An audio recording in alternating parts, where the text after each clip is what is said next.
Alors, aujourd'hui, on a fait une petite présentation sur comment gérer sa réputation sur Internet. Je pense que c'est assez important aujourd'hui dans la mesure où nous sommes dans un monde qui évolue et on voit de plus en plus ce qu'on appelle le Web 2.0 qui occupe une place très importante dans la communication.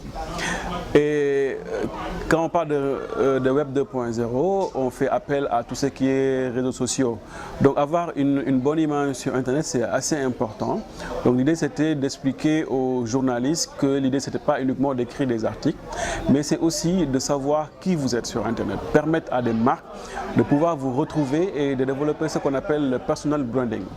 Le personal branding, c'est le fait de parler de vous, d'écrire des articles qui vous concernent et de gérer votre image, c'est-à-dire ne pas publier des informations qui sont un peu fausses ou bien des photos qui sont compromettantes et essayer de garder l'image que vous avez de vous, une image qui est légitime, qui est bonne pour attirer le maximum de clients si vous êtes dans le domaine ou bien d'être recruté par de grandes structures.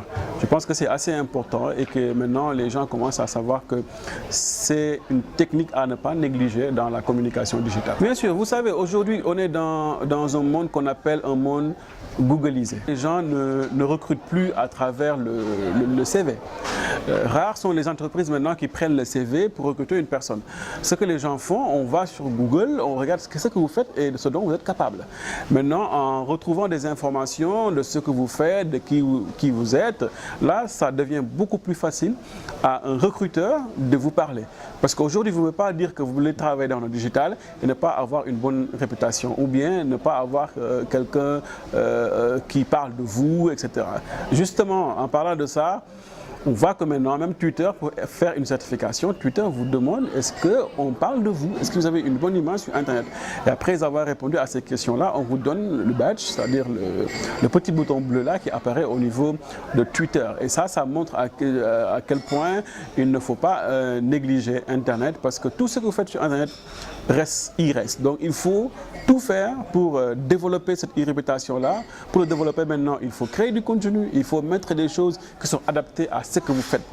Aujourd'hui, en tapant un nom d'une personne qui est dans le digital, il faut au moins avoir une très bonne photo de cette personne-là, une bonne description de cette personne-là. Et maintenant, il y a même des outils qui facilitent ce travail-là.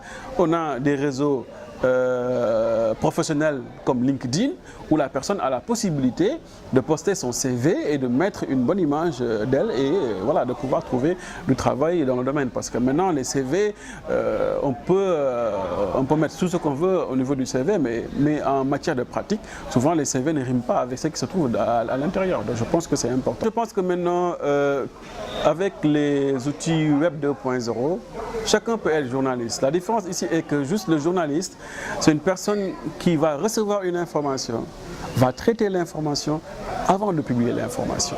Je pense que c'est une complémentarité entre ces réseaux sociaux-là et le journaliste. Le journaliste, c'est quelqu'un qui doit traiter l'information et publier.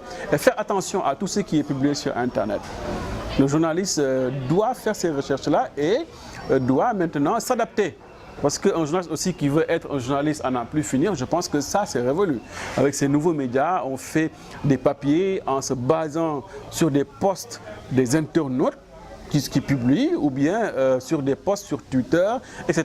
Et maintenant, ces articles même sont beaucoup plus faciles à lire que de faire des articles où il n'y a pas de vidéo, il n'y a pas de photos. Donc je pense qu'aujourd'hui, les journalistes doivent s'adapter à ces outils-là et aller vers ces gens qui publient le contenu pour pouvoir prendre le contenu et en retour modifier, regarder ce qui ne va pas et après publier. Je pense que c'est un plus pour le journaliste.